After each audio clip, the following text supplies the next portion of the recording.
हे मेरे माधव, उस राह पर सदैव मुझे लेके जाना, जिस राह पे मुझे आप मिले। कुछ मिले न मिले, पर बस आपकी सेवा का मुझे हर पल काम मिले। राधे राधे, जय श्री कृष्णा। आप सभी का बहुत बहुत स्वागत है आपके अपने लड्डू गोपाल कृष्णा परिवार में।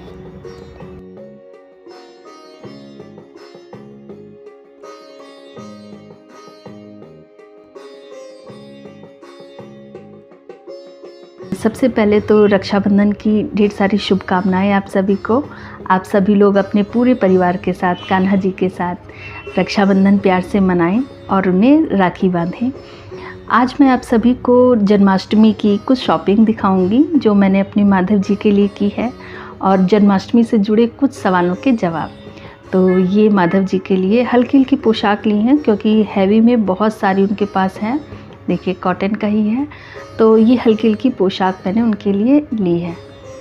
और जन्माष्टमी भी आने वाली है, और मेरे माधव जी ने वैसे भी इस जन्माष्टमी मुझे बहुत प्यारा उपहार दिया है। पहले ये तो मैंने घर पे बनाई हुई है इस पोशाक को। तो जैसे ख़रीदना नहीं चाहते हैं, आप घर पे भी बनाना चाहते हैं तो बहुत सरल है। आप इसको देख के भी समझ जाएंगे कि ये किस प्रकार बनी होगी। तो इस तरह से आप घर पे भी बना सकते हैं। और ये वाली पोशाक जो है, ऐसी मेरे पास थी भी नहीं मेरे माधव जी के लिए। ये कलर माधव जी ने नहीं, एक बार पहना है, लेकिन ऐसा कुछ थोड़ा सा बदला हुआ है। तो और अब मैं दिखाऊंगी ये पोशाक भी बहुत हल्की है। सारी हल्की हल्की ही ली है, हैवी में बहुत वर्क वाली कोई भी नहीं ली है। अच्छा, तो जन्माष्टमी पे मेरे माधव जी ने क्या उपहार दिया है? मेरे माधव जी ने इतना प्यारा उपहार मुझे दिया है कि क्या कहें। माधव जी का जो जन्म उत्सव हम जन्माष्टमी में मनाएंगे, तो माधव जी ने उस दिन, मेरा भी जो जन्म उत्सव है उसी दिन पड़ रहा है, तो मैं और मेरे माधव जी साथ में अपना बर्थडे मनाएंगे। ये पोशाक भी बहुत प्यारी लगती है। ये और वो स्काई ब्लू वाली जो है ना, वो दोनों ही एक जैसी ही हैं, बस कलर का फ़र्क है।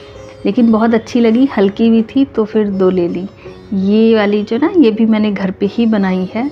ये सारी, ये इसका जंप सूट है, तो इसमें अलग से नैपी नहीं पहनानी है, ना इसमें चोली अलग से पहनानी है। और ये पगड़ी का कपड़ा है, इससे पगड़ी बांध देंगे, और कॉटन की है, बहुत हल्की है।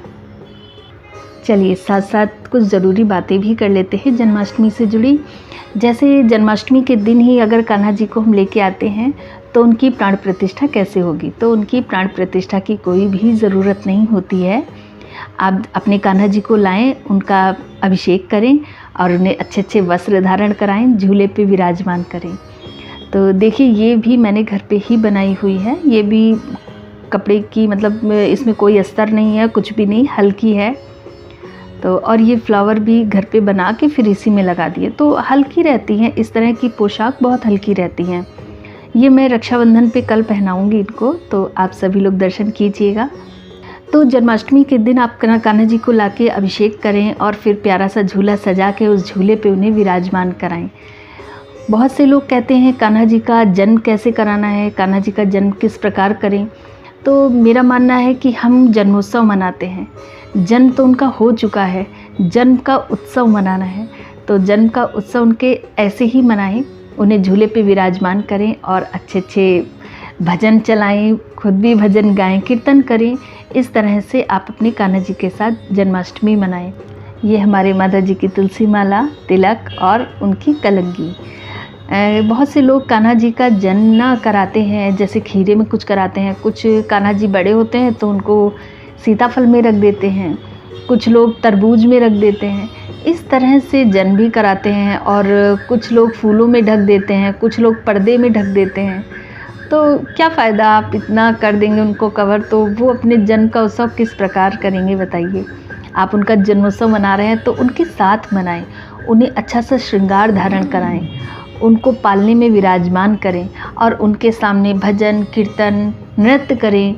सब लोग घर के अच्छे से कीर्तन करें, नाचें, गाएं, अच्छा अच्छा भोग लगाएं। तो इससे हमारे कान्हा जी भी कितने खुश होंगे, कितने आनंदित होंगे कि उनका जन्मोत्सव इतने प्यार से मनाया जा रहा है। अब अगर वो पर्दे में रहेंगे, तरबूज में रहेंगे, खीरे में रहेंगे, तो सिर्फ हम ही लोग तो करेंगे, वो क्या देखेंगे। और मेरे माता जी की ये पगड़ी है, आप लोग देख रहे होंगे, बहुत ही प्यारी है और कई सारे कलर हैं, तो किसी भी पोशाक के ऊपर इसे पहनाया जा सकता है। बहुत अच्छी लग रही थी। ये माता जी का मुकुट है जो जन्माष्टमी के दिन उनको धारण कराएंगे।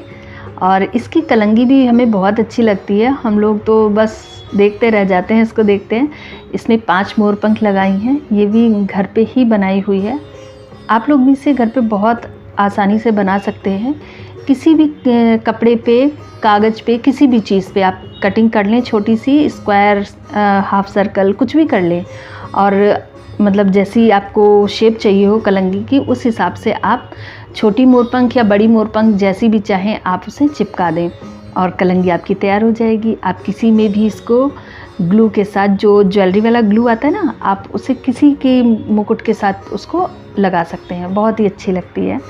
तो देखिए कितना अच्छा लग रहा है, कलंगी तो बहुत ही खूबसूरत लग रही है इसमें, और मुकुट तो है ही है। और जब मेरे माधव जी लगाएंगे तब तो इस मुकुट और कलंगी की शान और बढ़ जाएगी, है ना माधव जी।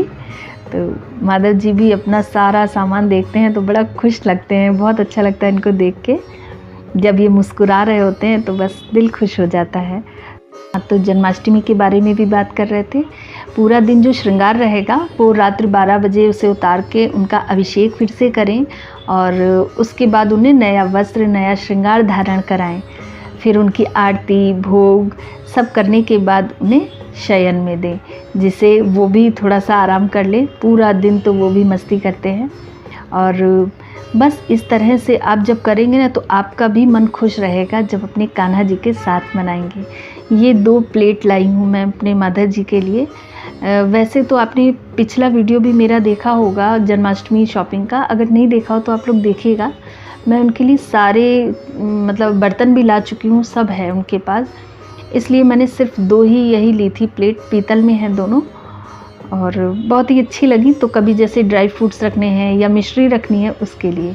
और ये कुछ उनके कड़े हैं, ये पैरों के कड़े हैं, तो ये उनके पैरों में धारण कराएंगे। जब रात्रि में स्नान कराएंगे उसके बाद नया श्रृंगार धारण कराना है, उसके लिए ये हाथों के हैं और ये पैरों के। बस ये छोटी छोटी सी कोशिशें हैं जिनसे हम अपने माता जी को खुश करना चाहते हैं। जैसे छोटे बच्चे होते हैं, उन्हें नए कपड़े दिलाओ कितना खुश हो जाते हैं, उनकी पसंद की कोई चीज़ दिलाओ कितना खुश होते हैं। बस ऐसे ही हमारे माधव हैं, जो भी उनको कुछ जब नया मिलता है ना वो बहुत खुश होते हैं और वो अपने लिए जो चाहते हैं मंगाते हैं। तो ये माधव जी के कानों के हैं और पिछली बार जो पहनाए थे तो वो नग वाले थे, तो इस बार सोचा हमने कि कुछ नया कर देते हैं, कुछ नया पहना देते हैं उनको, क्योंकि नग वाले बहुत समय से पहने हुए हैं। 1 साल तो हो गया है, लास्ट ईयर जन्माष्टमी पे ही पहनाया था। तो इस बार हमने उनके लिए इस तरह के लिए हैं। ये भी बहुत अच्छे लगते हैं और काफ़ी ठोस होते हैं, मतलब मजबूत होते हैं। नग का तो नग निकलने का डर हो सकता है, लेकिन इसका कोई डर नहीं है। तो ये हमारे कान्हा जी के कानों के लिए।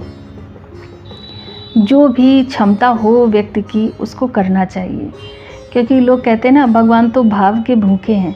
अरे आपके अंदर भाव होंगे तभी तो, भगवान ज़रूर भाव के भूखे होते हैं, लेकिन आपके अंदर भाव होने की भी तो भूख होनी चाहिए।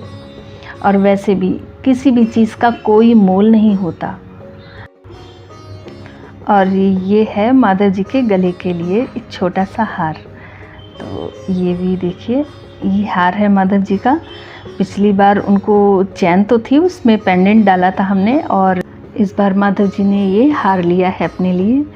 तो आप लोग देख के बताइएगा उनकी ये सारी शॉपिंग कैसी लगी माधव जी की।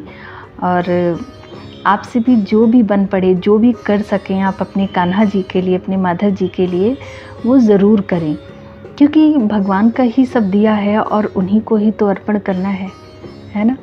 और वैसे भी हम तो ये जानते हैं सस्ता महंगा कुछ नहीं होता, क्योंकि जब हमारे कान्हा जी इतने अनमोल हैं तो उनके लिए हमारे भाव महंगे होने चाहिए, हमारी भावनाएं, हमारा दिल उनके लिए महंगा होना चाहिए।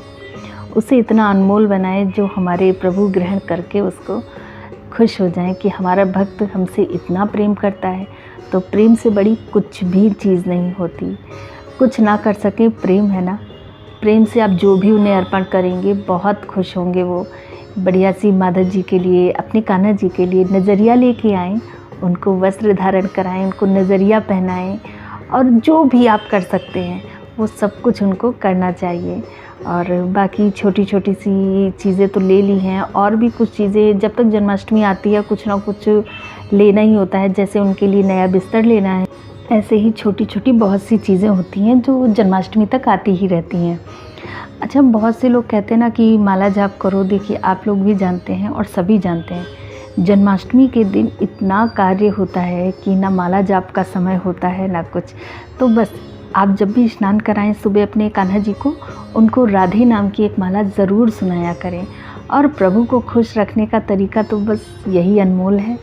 माधव जी की पूरी शॉपिंग की एक झलक आप सभी लोग देखें। और माधव जी से जुड़े कुछ सवाल हैं। जैसे एक सवाल बार बार आता है कि कान्हा जी की जब आँख निकल जाती है तो उसको किस ट्यूब से मैंने लगाई थी उनकी आँख। तो आप फेविक्विक से भी लगा सकते हैं, और एरलडाइट ट्यूब आता है, वो 2 ट्यूब होते हैं जिनको मिला के लगाते हैं। उससे ये होता है, हाँ, एक बार में लग जाता है, फिर निकलती कभी भी नहीं निकलेगी आँख। कभी भी आपके कान्हा जी खंडित भी हो जाएं, चाहे उनकी चोटी हो, चाहे हाथ हो, कुछ भी हो, आप उसी से उनको ठीक कर सकते हैं। क्योंकि कमेंट आया है कि बहुत से दुख तकलीफ़ें हैं जीवन में, जबकि वो बहुत ही सच्चे भाव से अपने कान्हा की सेवा करते हैं। तो ऐसा क्यों होता है?